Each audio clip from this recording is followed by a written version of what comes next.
Programa Diálogo Cósmico, Namastê pessoal, pessoal da TV São Tomé das Letras, o Joel, a Karen, é um prazer estar aqui com vocês.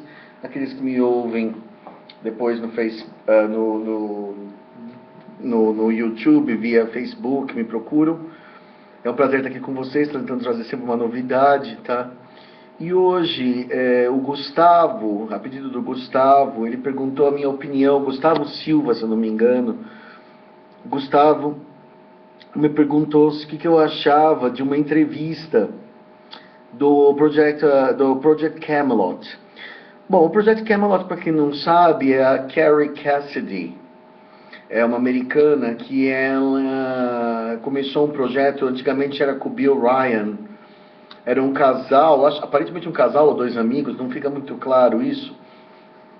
E eles tinham eles contam que eles estavam na Inglaterra, na ilha do Rei Arthur, e que eles pensaram que eles podiam fazer um mundo melhor. Então eles fizeram um programa de revelação da verdade que chama-se Project Camelot, porque Camelot era o castelo do Rei Arthur.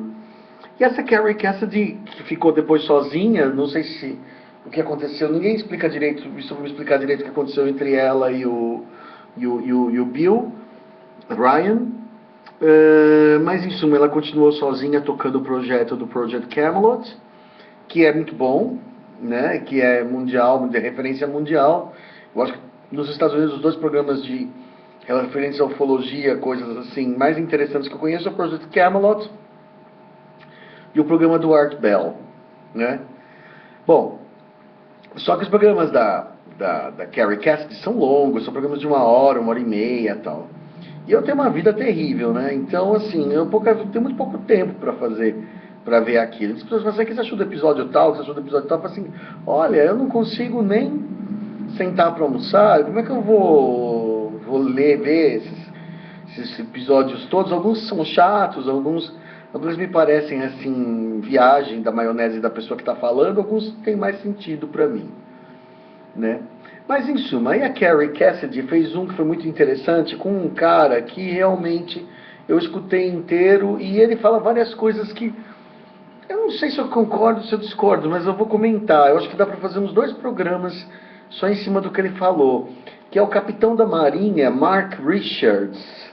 Mark, M-A-R-K, Richards, R-I-C-H-A-R-D-S, da Marinha Americana, preso, tá numa cidade. Ele está preso numa cidade, presídio, tipo assim, uma cidade que tem um presídio que chama Vacaville, de vaca mesmo, com 2 Cs.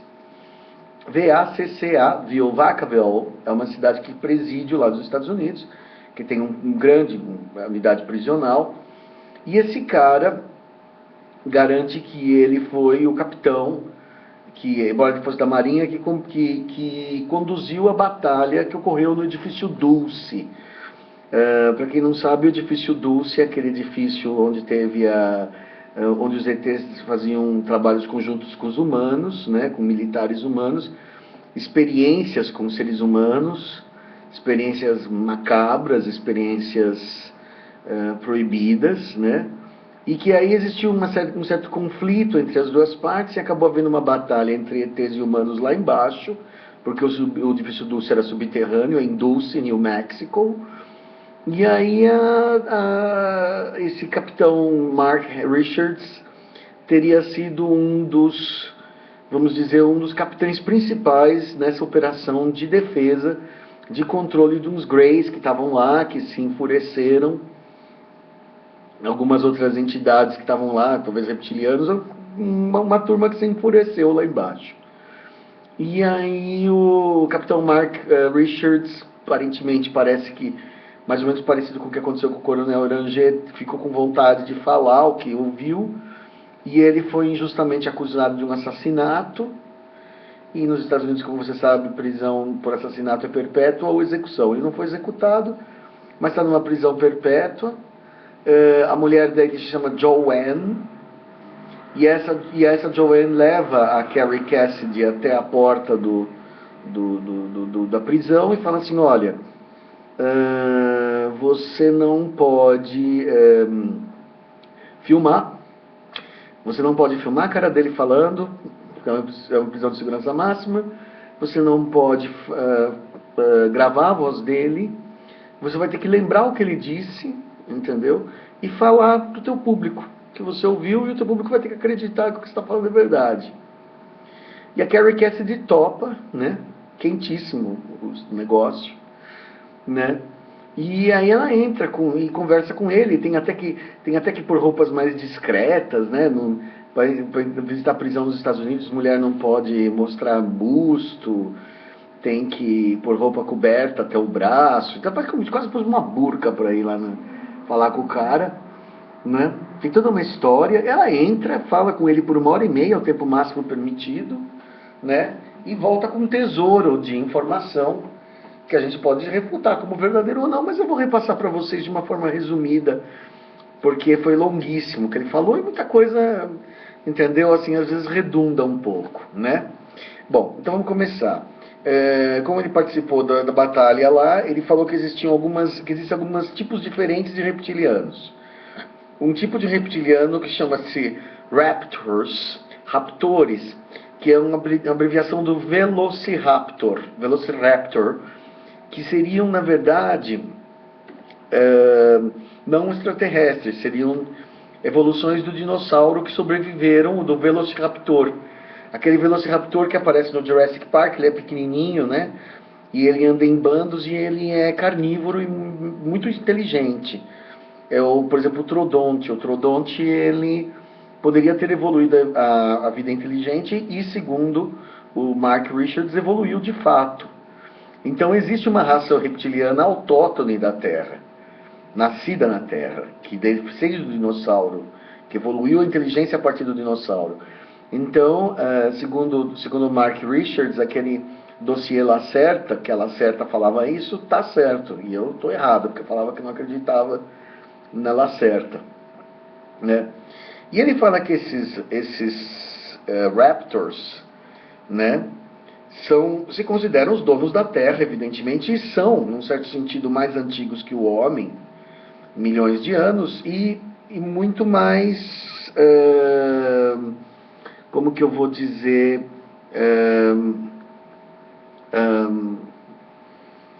ferozes que o ser humano, e têm um hábito de devorar o ser humano. Então, pelo costume deles de comer o ser humano, né, principalmente quando eles não gostam da pessoa, eles esconderam a identidade deles por muito tempo e vivem em bases subterrâneas, e o contato com eles era muito temido.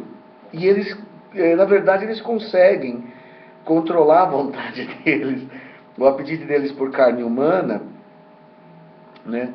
Quando eles conseguem controlar o apetite deles por carne humana, eles fazem amizade com humanos. Mas se o humano irritar, pisar na bola com eles de repente são capazes de dar uma de devorar a pessoa, né? Eles gostam muito de luxo, de carros chiques, de roupas chiques, de coisas bonitas, como todo bom reptiliano, né? E o primeiro contato deles oficial com o governo americano teria se dado em 1951. E a principal habitação deles seriam as Ilhas Malvinas, as Falklands, Malvinas, né? Que causaram a disputa entre a Argentina e a Inglaterra. Daí a briga tão grande por uma ilha tão inóspita, levar uma guerra tão grande, né? Eles comem gente só quando eles estão irritados, segundo eles. É uma espécie de vingança, né? E apesar que eles gostam do sabor, e se controlam para não fazer isso, né?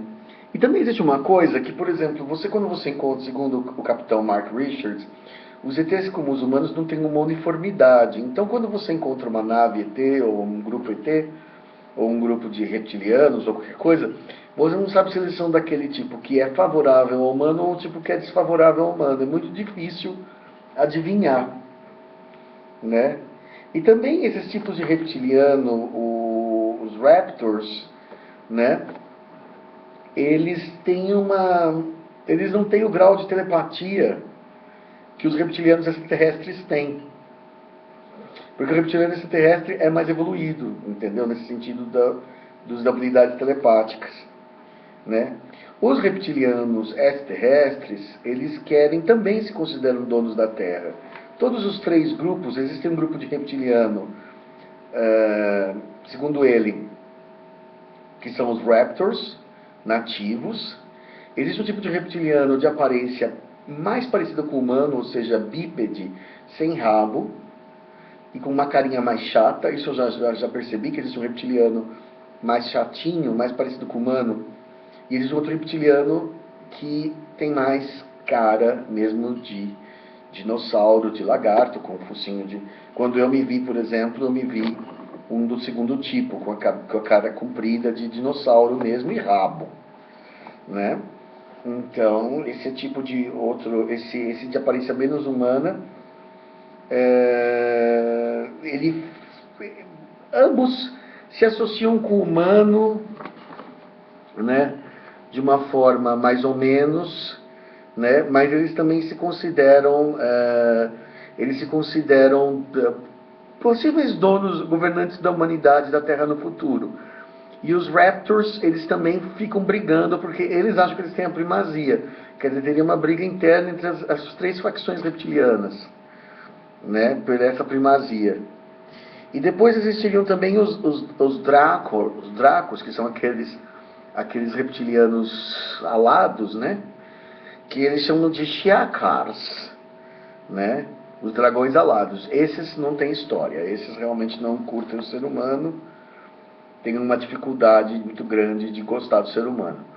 Os Shiakars seriam muito mais ferozes do que os reptilianos, de uma forma geral, né? Mas a atmosfera, uma razão pela qual eles não têm, além da Confederação de Planetas não permitir, uma das razões pelas quais eles não pegam tão pesado com a Terra é que a atmosfera terrestre não é própria para esses outros dois tipos, só para os Raptors, né? Então, por exemplo, a mudança climática, se a Terra ficasse mais quente, seria talvez interessante para os reptilianos de outros planetas. Um planeta mais quente, mais árido, mais tropical, né? Os Raptors também vieram de uma época mais quente, mas eles tiveram milhões de anos para se adaptar. E que, por exemplo, segundo o capitão Mark Richards, né, a radiação de Fukushima, Chernobyl e tudo mais, também é desejável, é considerada uma coisa positiva pelos reptilianos, porque as radiações são mutagênicas, elas causam mutação, e essas mutações podem tornar o ser humano evoluir mais rápido, né? E eles causam monstruosidade, mas também causam mutações positivas, né? Ele fala que a radiação às vezes é liberada de propósito para causar disparar um gatilho genético, né? Depois ele volta a falar um pouco, é bastante cortado, porque a Carrie Cassidy mesmo ela ficou bem confusa. Depois ele voltou a falar da Batalha de Dulce, que o líder principal de Dulce era um ser que não era um Grey, era um outro tipo de ET. E que os Greys eram a base dos seres que trabalhavam em Dulce com os experimentos humanos, né? E o Jimmy Carter, aquele presidente ufólogo, né, que gostava de ufologia, o Jimmy Carter lá dos anos 70, né, foram assim, uma tentativa de libertar alguns humanos, né, enviada por esse Jimmy Carter secretamente. Ele queria tirar aquelas pessoas de lá, né. Já, por exemplo, algumas décadas antes, o edifício Dulce já existia, e o edifício Dulce já era uma pedra no sapato do governo americano. O presidente Eisenhower, por exemplo, preferia soltar uma bomba atômica ali e matar todo mundo. Ele achava que não dava para separar o joio do trigo, fazer uma batalha para salvar alguns humanos. Então ele preferia explodir nuclearmente o negócio, né? E jogar lá em Dulce a bomba atômica, né? Ele fala também que os Greys, ele fala uma coisa muito louca sobre os Greys. Os Greys, segundo ele, são seres clonados, e a principal forma de transporte interestelar, segundo ele, seria atravessar portais e não em naves. E para essas materializações e rematerializações, segundo o doutor, o capitão Mark Richards, da Marinha, implicam numa espécie de morte. Então, toda vez que você viaja para um outro planeta, de uma certa forma você morre para se rematerializar em outro lugar. E essa rematerialização causa algumas modificações biológicas, muitas vezes. Então, por exemplo, que os Greys já teriam estado assim rodados nessa materializa, desmaterializa, materializa, desmaterializa, com algumas modificações da mente, do corpo deles, né? Por exemplo, segundo eles, essas materializações, por exemplo, tendem a aumentar a inteligência, mas também tendem a diminuir as emoções. Quer dizer, o cara volta de cada uma dessas viagens um pouquinho diferente do que ele era, né? Segundo o capitão Richards, né? Então, por exemplo, é muito interessante. Segundo ele, o que quer dizer isso? Por exemplo, você atravessa um portal, tem uma mudança molecular no teu corpo que é operada. Essa mudança molecular pode mexer um pouco no teu cérebro mesmo, como mexeu no cérebro dos Greys, né, nessas sucessivas, e vamos dizer, uma vez, duas vezes, três vezes, quatro vezes, não na primeira vez talvez, mas ao longo de muitas vezes sucessivas, né, vai modificando demais a criatura. E, por exemplo, no caso dos humanos, por exemplo, eles acreditam que as radiações, por exemplo, poderiam tornar o ser humano mais resistente, como o Grey é mais resistente a essas mudanças de portal, cruzar esses portais aí. Né? É tudo uma colocação muito avançada que ele está fazendo. Eu nunca tinha ouvido falar dessa história dos portais, né? Que os portais causam esse desgaste no cérebro. Isso aí para mim é uma suprema novidade. Eu nunca tinha ouvido falar disso daí, né? Inclusive, por exemplo, se a gente for pensar, faz sentido, né? Mas quer dizer, por exemplo, que esse teleporte ele não é um teleporte tão suave como parece. Que esse teleporte significa desintegrar e reintegrar. E que esse reintegrar nem sempre é 100% o mesmo reintegrar, né? Então, de uma certa forma, você dá um salto mesmo, quântico, né? A cada cruzada de portal, né? Depois ele vai falar de algumas outras coisas, entendeu? Eu vou fazer um outro programa, eu vou fazer mais um, tá? Senão vai ficar muita coisa. Namastê.